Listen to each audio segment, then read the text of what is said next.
Getting 8 hours of sleep, but still waking up exhausted? You're not lazy, you're not broken, and the problem might not be how long you sleep, but how you sleep. Most people think sleep is simple. Sleep more equals feel better. But if that were true, millions of people wouldn't feel tired every single day. So what's actually going on? Sleep isn't just one state. Your brain cycles through different stages every night. There's light sleep, deep sleep, and REM sleep, the stage where you dream. Deep sleep is where your body physically recovers. REM sleep is where your brain processes emotions and memories. If you don't get enough of either, you wake up feeling like you barely slept at all, even after 8 hours. Here's the part most people don't realize. You can be in bed for 8 hours and still have terrible sleep quality. Why? Because of things like blue light at night. Your phone tricks your brain into thinking it's daytime.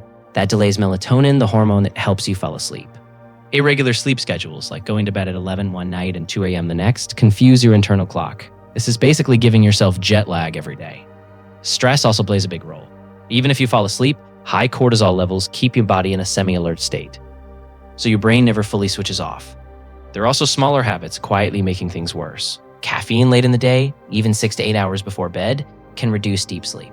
Scrolling in bed trains your brain to associate your bed with being awake, and inconsistent wake-up times can completely throw off your rhythm.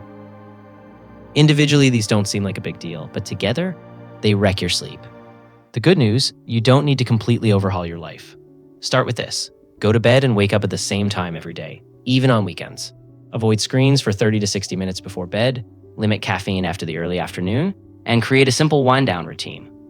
Something that tells your brain, hey, it's time to sleep. If you've been feeling tired all the time, it's not just in your head. Your body might be getting enough hours of sleep, but not the kind of sleep it actually needs. Fix the quality and the energy follows. Because at the end of the day, it's not about sleeping longer, it's about sleeping better.